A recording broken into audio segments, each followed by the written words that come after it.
Olá, pessoal, sejam todos muito bem-vindos ao nosso segundo episódio do Podbar, nosso podcast que a gente quer falar sobre NFTs, Web3, arte, enfim, tecnologia. E hoje a gente tem um convidado muito especial, não é mesmo, Jana? Oi, pessoal, exatamente. Sejam muito bem-vindos ao nosso segundo episódio. Muito obrigada a todos que estão aqui nos dando esse momento aí para ouvir um pouquinho da gente, conversar e também aprender com nós. E já dando aqui, agradecendo do fundo do nosso coração aqui para o Litério, que é um mestre aí da Web3, os NFTs, já ensinou demais para mim e para a Liege e hoje está aqui para conversar com a gente um pouquinho. Litério, obrigado de novo por estar aqui com a gente. Conta um pouquinho como tu chegou até aqui, o que tu está fazendo e por que NFTs? Oi, gente. Em primeiro lugar, é um prazer estar aqui com vocês, Jana, Liege, falando nesse podcast aqui fantástico, essas duas gaúchas aí. E é um prazer estar dividindo um pouquinho da minha experiência aqui com vocês, da minha trajetória, que é um pouquinho longa, mas vamos tentar resumir aí e ir nos pontos que vocês querem focar aí, né? Bom, eu estou falando aqui dos Estados Unidos, eu moro no Colorado, perto da área de Denver, então eu estou 3 horas antes do horário de vocês no Brasil, para quem está assistindo do Brasil. Então, estou à disposição. A primeira pergunta, vocês querem focar em alguma coisa específica ou quer que eu vou falando? Como é que vocês querem fazer? Olha, não, eu preciso primeiro falar, né, Litério, agradecer, porque, gente, o Litério comprou uma obra minha. Não, imagina. Essa grande honra de fazer parte da coleção dele, então, assim, preciso falar disso, agradecer muito, fiquei muito feliz e foi uma das primeiras vendas, né, da exposição NFT São Paulo, então é uma marca tanto para mim, acho, quanto para ele, então agradecer muito a ele. E, assim, eu sei que você trabalha com... Porque é importante explicar que o Litério, ele participa sempre com a gente dos spaces que a gente faz na quarta-feira, no Twitter, às 5 da tarde, e o Litério é assíduo, ele conhece muito. E como é que você entrou nesse universo de tecnologia? Eu sei que você trabalha com marketing, né, Litério, mas como é que você entrou no mundo dos NFTs? Assim, conta pra gente esse início de trabalho. Não, vou tentar contar mais ou menos do início o meu envolvimento em tecnologia, porque eu acho que a minha formação profissional já foi com base em tecnologia, né? Eu sou engenheiro de computação, né? Engenheiro eletrônico com ênfase em computação, já me formei algumas décadas atrás, então o meu primeiro emprego, para você ter uma ideia, eu trabalhava fazendo programação de microcontroladores que vão nas televisões, na TV e no controle remoto. Então eu programava o código que ia dentro dos microchips em zeros e uns, a linguagem mais básica, que é o assembler, né, naquela época, que é entre zeros e um. Eu literalmente escovava bit. Então, eu fazia testes, ficava à noite, à madrugada, vendo se o código que eu coloquei dentro daquele controle remoto, ele funcionava de acordo com o que o usuário interagia na TV e se estava funcionando. Enfim, eu literalmente fazia isso. Então, vem da minha formação o gosto pela tecnologia. Provavelmente eu devo ter sido um dos primeiros que teve computador no Brasil, né? Eu tinha aquele computador com a tela verde, né, enorme. Vocês não lembram que vocês são muito novas ainda, né? Vocês nem sabem do que eu estou falando aqui. Mas essa foi a minha origem no gosto de tecnologia. E, obviamente, depois eu trabalhei como engenheiro alguns anos, até morei fora pela primeira vez nos Estados Unidos quando eu tinha 25 anos de idade, nos Estados Unidos. Já trabalhava na General Motors, na engenharia de automóveis, né? Trabalhava com o time de desenvolvimento de trucks, da S10, Silverado, que vocês conhecem hoje. E morei um tempo nos Estados Unidos, e também vem daí um pouco a minha afinidade com o país, com a cultura americana. E, enfim, isso se desdobrou em algumas coisas. Sou empreendedor, assim, de alma, né? Eu sempre empreendi, independente se eu estava trabalhando por uma empresa ou se eu estava trabalhando por um projeto próprio, eu sempre fui empreendedor e sempre gostei de começar novos negócios, desenvolver coisas que crescem do nada e se transformam em alguma coisa. Então, essa minha trajetória, hoje eu estou trabalhando com a minha própria agência de marketing digital, se chama iWin Digital, Web 2, então eu desenvolvo projetos para vários, principalmente empreendedores que são da América Latina, Brasil, e que querem abrir um negócio nos Estados Unidos e desenvolvem, quer trazer um produto. A gente trabalha com tudo que é o tradicional do Web 2 da internet, de marketing digital que vocês conhecem. Então, desde construir o e-commerce até fazer uma propaganda em mídias sociais, desenvolver a estratégia de abordagem, desenvolver a marca, desenvolver toda a parte, enfim, de propaganda, Google Search, SEO, tudo isso que é técnico do Web 2 é o que a gente faz esse. E a Web 3 foi somente um desdobramento do que eu já faço, e a gente visualizou isso algum tempo atrás, e hoje a gente tem um braço que é a Versify Labs, que é na verdade é uma agência Web 3, onde a gente está focando em trazer grandes empresas para o mundo do Web 3, principalmente empresas brasileiras, grandes empresas brasileiras, que não têm o conhecimento, ainda não têm expertise, não sabem o que fazer, não sabem como se posicionar estrategicamente. E, por incrível que pareça, a gente já tem procura de grandes empresas para desenvolver projetos e estamos trabalhando junto com os times dessas empresas aí para entrar no mundo das NFTs em breve aí. Então, boas expectativas aí. Bah, que legal, que legal. Bah, muito, muito tri mesmo, porque ouvindo assim a história, a gente já vai, uma coisa vai levando a outra e já faz sentido como é que tu acabou parando aqui no meio da loucura do NFT e desse mundo todo. Mas na verdade tem uma primeira pergunta para ti direcionada, então, a empresa que tu tem agora, o Web2, ela trabalha internacionalmente, certo? Isso, internacionalmente. Eu estou aqui localmente em Denver, no Colorado, onde a gente tem um escritório. A gente tem um escritório em Miami também, tem um escritório em São Paulo e tem um escritório em Bogotá. Então a gente trabalha com mão de obra brasileira, mão de obra no mercado hispânico, né? Muita gente tem clientes que a gente precisa ter nativos que falam espanhol também. Então a gente tem um time multi-país aí para atender toda essa demanda aí, né? Muito legal, legal. E mais uma pergunta, depois eu já deixo a Liege também fazer uma pergunta aí. Mas por que então tu foi parar nos Estados Unidos? Como é que foi essa decisão aí? Tu falou que morou antes já fora, né? Mas tu só morou nos Estados Unidos até hoje ou já foi para a Europa? Como é que é essa decisão aí? Então, a Europa obviamente já visitei, passei, mas nunca morei, ou nunca tive muita atividade, enfim, profissional lá. Mas eu já tive a oportunidade de ter atividades profissionais e passar algum tempo, tanto nos Estados Unidos, quanto no México, quanto na Argentina.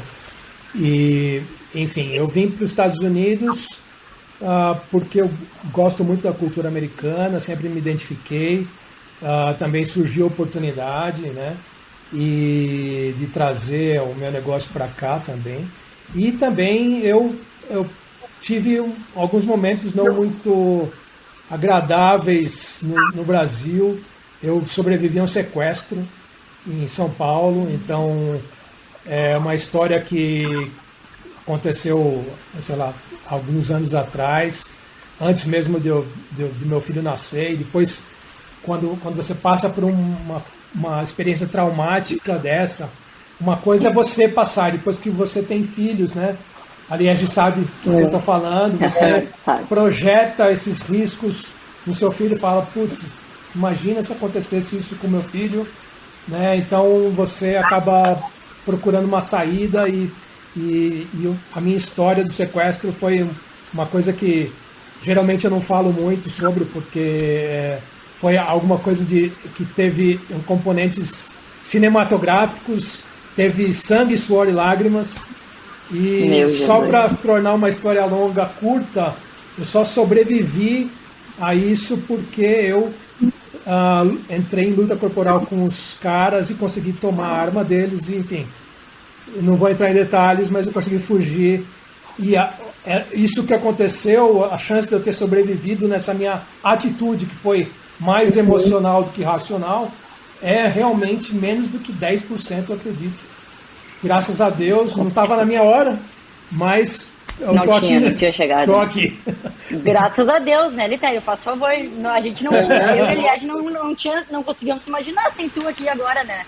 Mas realmente, que situação essa daí. Mas, enfim, foi uma aventura, né? Mas, Liege, me fala aí, você está querendo fazer alguma pergunta? Não, história de cinema mesmo, com assim. certeza. Aliás, eu vi alguns trechos do seu papel em atriz, e você realmente é o que a gente chama de badass aqui nos Estados Unidos, porque a sua atuação, eu fico até com medo. Eu tô aqui falando com você, tô lembrando daquelas cenas lá, realmente atuação incrível no cinema e na televisão. Parabéns, velho. Obrigada, Litério, obrigada. Agora, acho que eu até estou um pouco enferrujada, mas a gente retoma tudo, assim, mas na televisão é uma coisa, né? É tudo assim, preparado, né, para a cena, é tudo feito para o audiovisual, né? Quando eu comecei a fazer, assim, eu até também...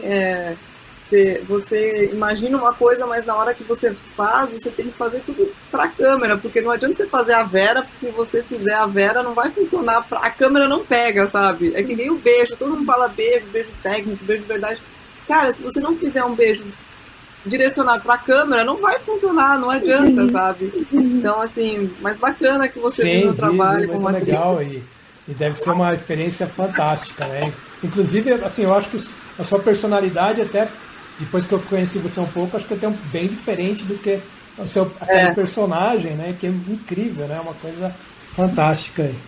E sabe que eu gosto, assim, de fazer trabalhos onde é bem diferente de mim, assim. Eu tenho uma paixão por isso, assim. E bem para um lado oposto do meu, assim. Mas vamos voltar a falar sobre NFTs. Eu tô vendo um Bored Ape aí atrás de você. E aí eu queria saber de você, assim, quando você pensa em comprar ou investir em uma coleção, né? Como a gente está aqui voltados para esse universo de NFTs, então eu queria saber, assim, o que tu poderia passar de ensinamento para quem está começando nesse universo de NFT, a tua experiência já que você adquiriu com isso. Conta pra gente. Entrega um segredo. Entregar um segredo. Olha, eu comecei antes, quando entrei nesse mercado, né? Comecei, obviamente, como todo mundo, começa investindo em cryptocurrency, né? Então, eu comprei Bitcoin, a primeira coisa que eu comprei foi Bitcoin, quando estava mais barata do que está hoje, inclusive. Coisa boa. E quando eu entrei o Ethereum também estava bem barato, e isso foi crescendo, obviamente. Aí minha atenção começou a despertar a minha atenção pelo mercado de NFTs e entender um pouco. No começo eu achei que, como todo mundo, na primeira impressão é que isso é só uma imagem, mas a gente foi entendendo depois a utilidade disso, né? E eu sempre fui um cara estrategista e de certa forma, sempre tive uma visão do futuro, e eu consegui entender para onde que aquilo estava caminhando. Então, o meu primeiro objetivo como um holder de NFT, os projetos que eu comprei, sempre visando investimento e retorno financeiro, né? Dificilmente eu comprava alguma coisa arte pela arte, então é raro eu comprar uma coisa aqui pela arte para poder colocar na minha casa, né? Então, eu buscava realmente, como a primeira coleção, uma das primeiras coleções que eu comprei foi Doodles, foi Clonex, então todas essas grandes blue chips eu comprei, fui flipando, comprei a Bored Ape. Então, um dos segredos, né, quando você tem esse movimento de investimento, é você fazer a colheita, né? Você pegar os lucros, né? Não deixar o seu dinheiro lá e achando que aquele ciclo vai ser eterno. Então foi uma das coisas que para mim ajudou. Então eu consegui colher lucros antes da queda do mercado, reinvestir parte desses lucros. Então sempre uma estratégia de você também nunca colocar mais do que você pode perder dentro do investimento nesse segmento, porque a gente sabe que são ativos de alto risco, né? Então esse daí é um grande segredo que eu recomendo. Eu vejo hoje as pessoas da geração mais recente, muitos jovens, comprometendo toda a sua economia com NFTs e com cripto, e realmente isso daí é uma coisa que a gente não recomenda, né? É um dinheiro suado que você ganha, então você tem que saber que você tem que fazer seu pé de meia ao longo do tempo, né? Daqui a uns anos, a gente não percebe que você é muito jovem, deixa para depois, deixa para depois, não importa, mas quando o futuro chega. Então você tem que estar preparado para esse futuro aí, né? Cara, primeiro me diz assim, então, a gente, para quem está assistindo, principalmente agora aqui do Brasil, né, que é uma coisa que começou, pelo menos, a borbulhar mais recentemente, de quando tu começou, o que é, tu tá falando aí, tu começou a investir em Bitcoin, já, hoje em dia, a gente já pensa, já tem bastante tempo, né, mas NFT tu começou quando e em que momento tu começou aí a entrar em projetos e como é que eles eram lá no início? Na verdade, NFT, eu comecei realmente a comprar há pouco, mais ou menos há um ano e pouco atrás, que quando basicamente estava aí nascendo Bored Apes e tudo. Eu não peguei o momento inicial, gostaria de ter pego aquele momento em que o preço do Bored Ape era 0,5. Poder contar as histórias hoje em dia, né? Ia ser bonito. Mas eu lembro de CryptoKitties, né? CryptoKitties, que era uma NFT, uma das primeiras NFTs. Inclusive, quem desenvolveu CryptoKitties foi o mesmo time do Doodles hoje, né? Então, eu já estava envolvido. O CryptoKitties não foi um sucesso, acabou massificando e tendo muito supply, né? Muita oferta. Mas, enfim, eu realmente acompanho há bastante tempo, mais ativamente comprando mais ou menos um ano aí. Né? Legal, que já é bastante tempo aí, né? Eu e a Liege, considerando isso daí, a gente é um neném, né? Eu acho que eu comprei o meu primeiro, depois que eu tive a coragem de ter minha carteira, né? Porque antes o meu medo era fazer minha carteira e clicar em qualquer link que, meu Deus do céu, perdi tudo, socorro. Acho que eu tinha 3 meses, e tu, Liege, quanto tempo foi isso aí? Para ter a carteira e comprar? Olha, demorou também uns 4 meses, viu? Mais, eu acho, 6 meses, viu? 6 meses até tomar coragem, assim, né? E sempre começar devagarzinho. No começo, começa com valores irrelevantes. Se transfere 0,001 alguma coisa para uma outra carteira para ver como é que funciona. Pega uma NFT que não vale nada e transfere para uma outra carteira. Faz essas coisas, né, para você ver, funciona. Dominei. Então agora já dá para começar a jogar de verdade, né? Mas eu acho que falando um pouco mais abrangente, né? Falando um pouco mais abrangente aí, não só de NFT, mas falando de Web3. Hoje eu participei de uma experiência fantástica. Eu inclusive postei no meu Twitter aí, que foi o stress test. Eles abriram o Other Side, né? Que é o land do Bored Ape, para testar, né? Que foi um stress test. E eu vou confessar para vocês que eu adoro games, né? Eu tenho vários hobbies, né? Depois eu posso falar um pouquinho dos meus hobbies.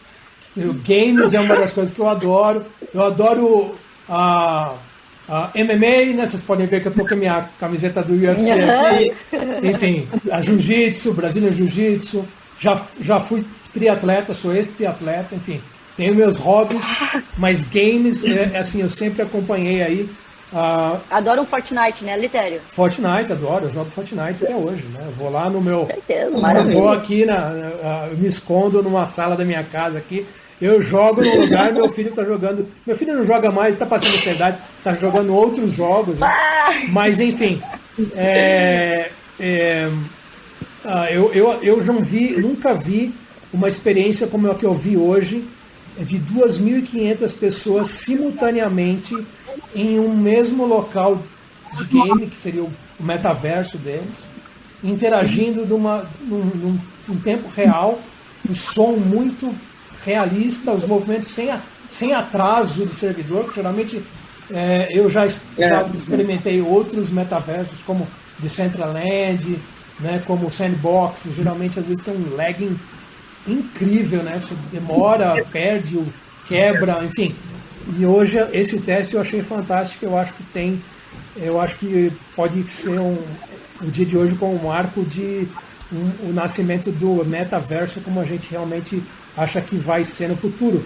E o Web3, para mim, como eu falei, na minha carreira, é uma evolução, né? Então, desde o Web 1, eu assisti o que aconteceu na Web 1, né? Eu não só assisti, como eu participei daquele momento, né? Que foi lá no ano 99, 2000, quando teve a primeira bolha da internet. Mais uma vez, vocês são muito novos para entender mas a gente está vivendo essa história de bolha, essa coisa, mais ou menos como aconteceu lá no ano 2000, né? E eu estava ativamente envolvido com esse negócio no Web 1. Eu tenho uma história assim, que marcou muito minha vida de Web 1. Posso contar um pouquinho? Claro, tá aqui para isso. Eu, na verdade, quando eu estava envolvido com o projeto do Web 1, eu trabalhava no mercado financeiro, já tinha saído da General Motors, estava trabalhando numa divisão de cartões do Citibank, cartões de crédito, trabalhava numa área de gerenciamento de risco, mas eu estava naquela época fazendo um MBA, e o meu projeto de MBA, ele era um sistema de pagamento como, para simplificar, seria mais ou menos como o PayPal hoje, né? O que é o PayPal. Uhum. Só que naquela época não existia o PayPal. Então, eu já estava vendo o futuro se desenvolver do mercado P2P, né? Que é peer-to-peer, que é pagamento de pessoa para pessoa, e desenvolvi um plano de negócios com fins de entrega acadêmica para o meu MBA. Só que esse plano de negócio acabou ficando tão bem elaborado e a gente acabou formando um time de negócios junto àquilo, que a gente resolveu lançar de verdade. Naquela época, a McKinsey estava lançando um concurso de plano de negócios focados em e-commerce e tecnologia. Isso foi no ano, acredito que foi no ano 2000, alguma coisa por aí, 98, 99. Olha só quanto tempo atrás, estamos falando aí de 20 anos atrás, hein, gente? Se imaginar esse tipo de coisa. E aí a gente desenvolveu essa plataforma de uma maneira tão detalhada e tão bem realizada que o nosso plano de negócio ele foi escolhido na época como vencedor entre 700 e 800 planos de negócio que no Brasil eles tinham se inscrito, né?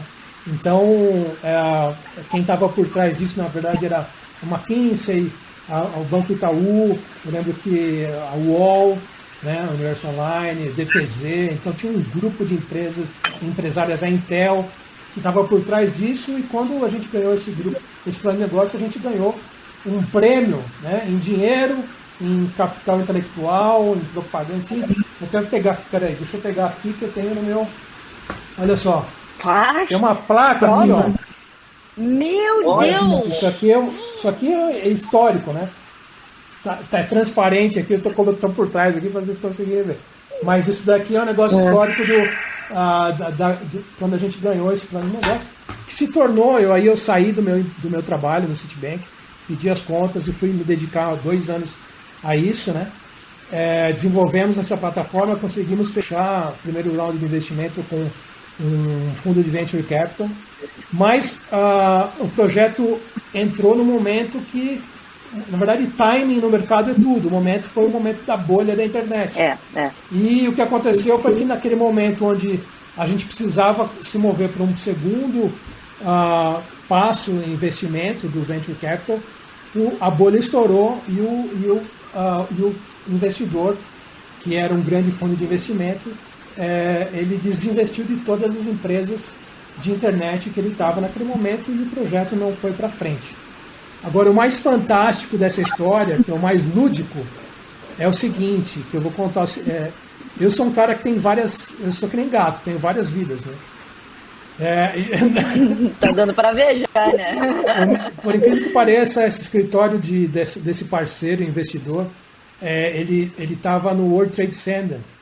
E eu estive lá muitas vezes negociando, e provavelmente a gente ia fazer um movimento de mudança para lá, caso o segundo round de investimento tivesse ido adiante. Então, vocês sabem o que aconteceu no 9/11, foi o ataque terrorista nas Torres Gêmeas, em Nova York. Então, eu acredito que Deus, de novo, olhou para mim e falou, não é só hora, você vai fracassar no negócio, mas você vai ter uma outra oportunidade em outras coisas. Então, até me arrepio, sabe?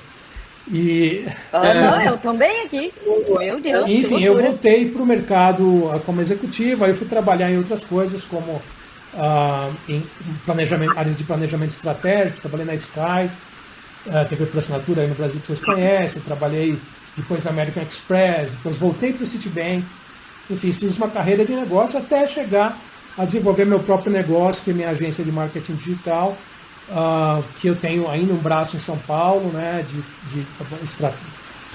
uma empresa de marketing estratégico, CRM, e vim para os Estados Unidos em 2014, então isso já faz essa migração e esse voo solo já faz aí mais de 10 anos. E é assim que evoluiu, estou evoluindo de Web 1 para Web 2, para Web 3. Espero que o Web 3 não tenha nenhum momento emocionante, como não precisa ter. Chega dessa história. Eu disse, pelo amor de Deus, o que é isso? Mas imagina que eu já estou imaginando o livro que tu tem que escrever, Litério, pelo amor de Deus. Olha pois eu preciso escrever esse livro. Realmente, tem muita história de passagens aí que são fantásticas, que eu acho que tem que ficar registrado. Realmente. Eu jamais imaginei. Liege, tem alguma pergunta, alguma indignação aí? Eu fiquei muito feliz quando o Litério falou, né, que ele participou desse metaverso, né, que chama desse, hoje, que aconteceu hoje. Como é o nome? Other Side, que é NFTs, são as NFTs, são as terras do ecossistema do Bored Ape, né? E eu já fiquei imaginando, assim, imagina fazer uma peça de teatro, porque você falou que foi muito bacana, né? Que funcionou, porque eu já tentei entrar junto com meu marido, aqui com o André, em outros no Decentraland, né? Como é que é o nome desse outro? E não... Isso, e era muito lento. Eu disse, André, isso não funciona, como é que vai ser isso, né? Então é bacana você estar falando, eu acho que isso é o futuro, né? O que você acha? Com certeza. Disso? A gente... Assim, eventos, né, que você falou, imagina uma peça de teatro, assim. Eu já fiquei nessa piração. Exatamente. Assim, evento. Não, e o mais incrível, a gente estava lá eu até postei um vídeo de um trechinho do que foi a experiência no meu Twitter hoje.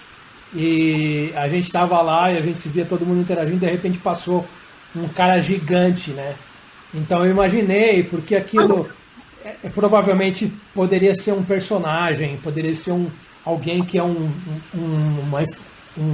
popstar, um rockstar, fazendo um show, né? E eu acho que esse é o futuro, né? Você poder proporcionar um evento de entretenimento de uma maneira onde você tem abrangência mundial e você tem experiências, né? Aliás, metaverso é muito isso, né? O metaverso, ele é um universo que extrapola a realidade de uma maneira que você tem uma experiência mais interessante do que se você tivesse a sua realidade atual, que é uma realidade física. Então imagina você estar num evento, num concerto, né? Num show, sei lá, uma banda de rock, né, um rapper cantando, e você poder ter uma visão privilegiada, uma interação, você tá lá com o seu avatar, poder estar ganhando prêmios, poder ver o cara, enfim. Isso eu consegui hoje, né? Eu entrei hoje, foi esse teste com 2.500 pessoas simultâneas, e a capacidade desse metaverso que eles anunciaram é de mais de 10 mil pessoas falando, se comunicando, interagindo simultaneamente. Se você comparar isso, por exemplo, com Fortnite, você tem servidores no Fortnite que você tem 100 jogadores ali, né? Uhum. Em vários servidores diferentes. Então você imagina a escala disso. com a experiência e realidade que você tem do Fortnite, né? E eu tava no meu computador aqui, no meu MacBook, que não é um gamer, não é um PC gamer, é muito diferente da experiência. Né? Sim, então, eu acho que isso realmente é um precedente interessante, uma coisa que a gente realmente é um marco histórico aí. Eu estou feliz de participar do ecossistema. Eu tenho minhas terras aqui, eu já falei que no futuro eu vou ser um landlord, né? Eu vou ser um dono de terras, vou cobrar aluguel e vou viver disso. Vai cobrar barato, né, Litério? Só para os amigos, só para os amigos. Barato para mim e para Liege, né? Não, por favor, né? Tem que cobrar barato isso aí. Agora, assim, é importante falar porque você... as pessoas não entendem, né? Poxa, ele comprou... É porque você tem essa coleção do macaco, né, Litério? As pessoas, os colecionadores, as pessoas que possuem, né, o NFT do macaco, elas têm direito a isso. É isso aí, tô certo? Na verdade, assim, uma coisa é o projeto do Bored Ape, né? Que são os macacos, que são os PFPs, os Profile Pictures, né? Foto de perfil, né? Vamos traduzir aqui. Que como essa que eu tenho aqui em cima, né? Então esses são os holders disso. E tem um outro ecossistema, tem uma outra coleção que chama Other Side, que foi lançada também pelo Yuga Labs, que é o dono do Bored Ape, né? Que chama Yuga Labs. O Yuga Labs é uma empresa que foi financiada por Venture Capital. Eles levantaram mais ou menos 5 bilhões de dólares. Então você imagina, uma empresa super capitalizada que está implementando tecnologia de ponta com empresas que já têm acesso. Então, por exemplo, empresas que estão trabalhando na tecnologia do metaverso. É a mesma empresa que já trabalhou, que já implementou coisas como games como Fortnite, etc. Então, eles sabem o que eles estão fazendo, né? E o Other Side tem plots de terra virtuais. Então, eu tenho lá o plot de terra. Ganhei uma porque eu sou owner de um Bored Ape. Então, quem tem os apes ganhou uma terra de presente, né? Ganhou também apes, que é a moeda, que é a cripto que eles lançaram para dar suporte a esse ecossistema. Então, hoje em dia, se você quiser fazer parte desse ecossistema, você não precisa comprar um Bored Ape caro, ou não precisa comprar uma terra necessariamente. Se você estiver comprando o Ape, que é a moeda deles, hoje está aí, sei lá, $5, já chegou a 25 quando foi o lançamento, né? Mas, para vocês terem ideia, eu, como dono desse Bored Ape aqui, no dia que eles lançaram essa moeda, essa cripto, que é o ApeCoin, eles também mandaram para a gente de presente na nossa carteira uma quantidade que no dia seguinte que eu amanheci, tinha lá $30 mil. 10 mil? Tinha $30 mil no meu isso era... Né? Eu vi isso. Não, vamos fazer um parênteses aqui, né?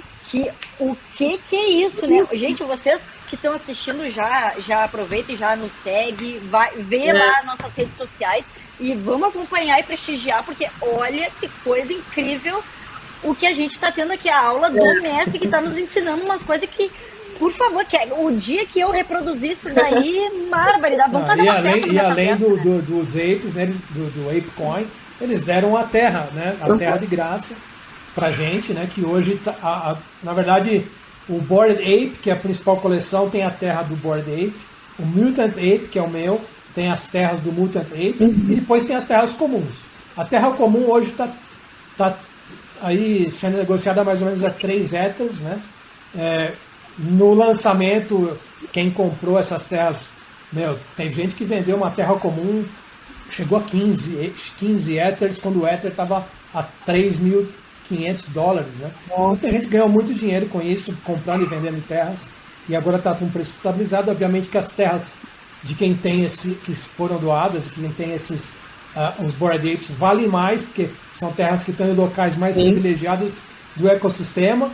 Além disso, quem tem os PFPs, que são os Bored Apes, vai ganhar um avatar 3D do seu próprio Ape para poder interagir no metaverso. Então, Imagina, tudo isso é um benefício de quem já está dentro desse ecossistema.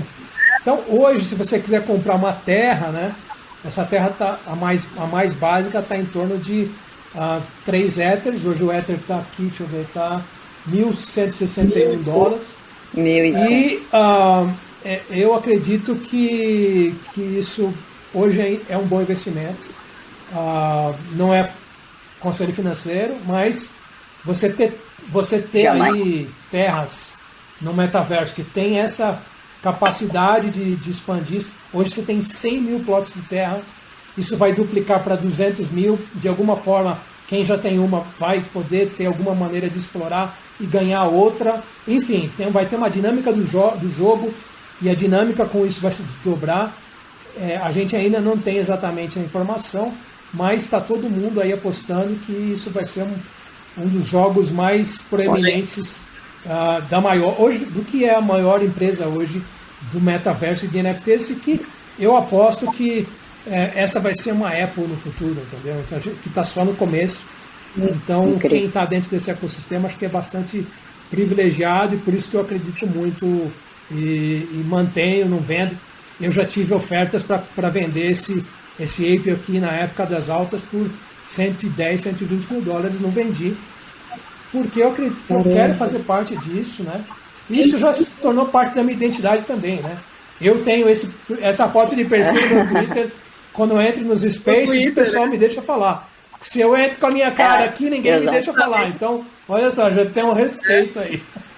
Os privilégios da Web3 estão aí, né? É isso aí. A nossa cara consegue ganhar um novo formato. Mas curiosidades aí, curiosidades do mundo da NFTs. Não, com certeza, muito legal. E, na verdade, assim, ó, é tanta coisa que eu fico até, eu fico suada de nervosa aqui, né? Porque é incrível demais, né? Eu queria ter, quem dera eu pudesse ter participado dessas evoluções e dessas bolhas que depois, quando vão explodindo, elas vão, né? Então, elas dominam o mundo, transformam tudo que passa. E eu queria, na verdade, poder perguntar duas coisas. Primeiro, eu te pergunto assim, ó, para pessoas que nesse momento estão assistindo aqui e são, assim, iniciantes total, assim, elas mal sabiam que existia uma Web 2 e agora tem uma Web 3. Como é que é a explicação mais, assim, singela que tu pode dar do que é a Web 2 e o que é a Web 3 e o que está por vir na Web 3? A Web 2, na verdade, ela é tudo que está baseado na internet, em social media, né? Eu costumo falar que a Web 1 foi o pilar inicial da internet, né? Vocês lembram quando não havia ainda social media, não tinha Facebook, não tinha... Vocês não lembram, vocês são muito novos. A maneira de você entrar no website era você entrando lá, e aí surgiu o Google, onde você fazia buscas, mas você tinha que saber o endereço. Depois surgiu o Web 2, que foi a revolução das social medias, onde você tinha, né, interação com outros, e aí você tinha outros universos, né, se construindo em si, que são camadas em cima da internet, né, que foram surgindo e se constituíram como Web 2. Então tudo que você tem hoje a chamada de vídeo, né, foi uma revolução, né, você vê a pessoa e falar, né, assim, eu lembro que eu saí de casa com 15 anos, então teve uma época que eu morei em São Paulo e eu não falava só pelo telefone, por carta com meus pais.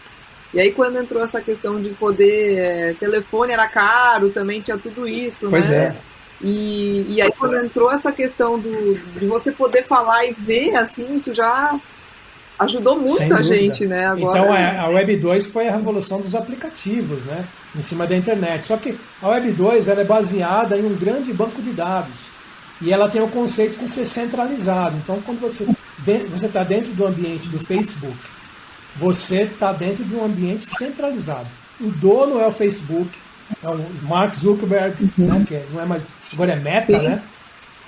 Marcão, atualizou, tá atualizada. Meta, né? Então, é um ambiente centralizado, porque os termos e condições são deles, o banco de dados é deles, se eles quiserem excluir, eles excluem. Você não tem controle, você é um usuário e eles são os donos do jogo, é centralizado. Então, tudo que a gente conhece hoje de web, que a gente chama de Web 2, são ambientes de aplicativos centralizados, né? Até mesmo os jogos, os games, tudo centralizado, tudo pertence. Que a privacidade não existe, né? A privacidade é algo subjetivo, né, na Web 2. Exatamente. Agora, e o seu poder também, né? Agora, a Web 3 é um outro universo, que é uma outra camada, desenvolvida em blockchain, né? E aí, quando a gente fala desenvolvido em blockchain, tem tudo a ver com as criptomoedas, né? Então, por exemplo, o Ethereum é uma rede de blockchain que, além de ser uma moeda, né, que tem valor monetário, né, de acumulação, ela também permite o desenvolvimento de aplicativos como, por exemplo, os metaversos, ou como as NFTs, ou como o OpenSea, né, os marketplaces. Então, é um outro nível, só que tudo isso de maneira descentralizada em cima de um smart contract, que a gente fala, né, que está ali registrado dentro de blockchain. E isso é totalmente descentralizado. Então, é tudo totalmente transparente, né, não tem um dono, você tem autonomia, os projetos, eu tenho o meu Bored Ape dentro do meu blockchain, ninguém pode tirar de mim. É meu, eu faço o que eu quiser, enfim, o certificado de propriedade está dentro do blockchain, né? Então esse é o conceito de descentralização que nasceu a partir da Web3 e que tem uma guerra nos bastidores aí do mundo dos negócios entre centralizar e descentralizar. Então os Mark Zuckerberg da vida não gostam da descentralização. Que eles querem ter o controle. Sim. Por isso que ele chamou a empresa dele de Meta e vai ter o próprio metaverso dentro do universo da plataforma dele centralizado, porque ele quer competir, não quer perder esse filão aí, né? Então, essa é a grande diferença aí, com certeza. Né, da Web3, onde está baseada em blockchain, como o Ethereum. Uma diferença, muita gente pensa que o Bitcoin é um blockchain como o Ethereum, e não é. O Bitcoin não tem capacidade de desenvolver aplicativos como o Ethereum. Então, o Bitcoin é só a moeda e acumulação de valor, o digital gold, né? É o ouro digital. E o Ethereum ele já é uma plataforma. Por isso que eu, particularmente, acredito que o Ethereum ele tem uma longevidade e em um futuro ele vai ter um valor de mercado, um market, né, um market cap, que a gente chama que é o valor de mercado, vai ser maior um dia do que o Bitcoin, né? Hoje o Bitcoin ele tem um market cap muito maior, ele é o primeiro e o Ethereum está em segundo, mas um dia eu acredito que o Ethereum vai ultrapassar o Bitcoin aí, né? Incrível, muito top. E na verdade, até para dar uma ilustrada do que tu viveu hoje aí, Litério, falando aí para nós, né, dessa tua experiência muito legal aí, as pessoas podem fazer aquela pesquisa, bota Travis Scott Fortnite, bota lá no YouTube e vai assistir o que foi essa... Dá para sentir um pouquinho o que foi o clima do que o Litério passou hoje. Eu acho que dá uma ideia bacana pro pessoal o que seria isso aí que talvez a gente pode estar avistando na Web3, nessa parte de metaverso. E eu também indico todo mundo aí lá no Twitter do Litério assistir a dancinha que ele estava fazendo lá no meio. Eu achei sensacional, sensacional. Uma pena que eu não podia estar lá, mas realmente maravilhoso. Liege, tu tem alguma pergunta aí depois dessa explicação maravilhosa do Litério? Não, só tenho a agradecer, assim, olha, aprendi muito, Litério, já aprendo sempre, né, nos spaces, que ele já está sempre intimado a estar lá junto com a gente. Acho que hoje tem daqui a pouco eu vou entrar lá com vocês. Daqui a pouco a gente está lá, foi muito bacana, assim, porque uma das coisas, foi legal que você falou, porque uma das coisas que me chamou a atenção quando eu fiz o meu cadastro no OpenSea, isso eu não vou botar login e senha aqui, não. Você entra pela carteira, né? Você entra pela carteira MetaMask e aí a minha MetaMask, tem outras carteiras, mas isso me chamou a atenção, porque eu disse, eu não vou botar login assim, como é que funciona isso? E isso já causa, né, estranhamento. Um estranhamento, assim, porque a gente está acostumado a todos os sites, redes sociais, a colocar login e senha, e ali você entra pela sua carteira, né? Eu achei muito bacana essa explicação pra gente, Litério, agradecer demais a tua presença aqui, foi sensacional. Legal. A gente estourou a nossa aqui, expectativa. Mas, olha só... E o tempo também, porque a gente aprendeu muito. Foi proposital, né Jana? Ó, eu queria só falar o seguinte, convidar todo mundo para assistir a nossa live toda sexta-feira, 6h30 da tarde. A gente tem o Versify Labs, que é o Versify Friday, 6h30 da tarde no horário do Brasil. A Jana, que está aqui, nossa co-host, né? Porque depois que ela apareceu uma vez como convidada, aumentou a audiência, a gente colocou ela agora, ela é definitiva lá, né? E, enfim, e essa sexta-feira, a gente não dá dica de investimento, mas essa sexta-feira o tema vai ser sobre quais os próximos... O que eu estou investindo agora, que está nascendo agora, o que vai ter minting, que a gente deve ficar de olho, que ainda dá tempo de entrar, o que está aparecendo essa semana aqui, que talvez sejam futuros blue chips. Então, para quem quiser ficar ligado aí, não perca essa próxima sexta nossa live aí. Bacana. Top demais, na verdade eu já deixo daí pro meu pai, já vou mandar para ele aqui um WhatsApp, porque hoje eu almocei com eles, ele me perguntou assim, ó, é que eu ainda não consigo entender como é que ganha dinheiro com isso, sabe? Ele fala para mim, pai, tá, uma hora a gente senta e eu te explico, mas então assim, ó, já vou avisar ele, né, e todo mundo aqui também já fica marcado isso daí, que realmente não dá para perder.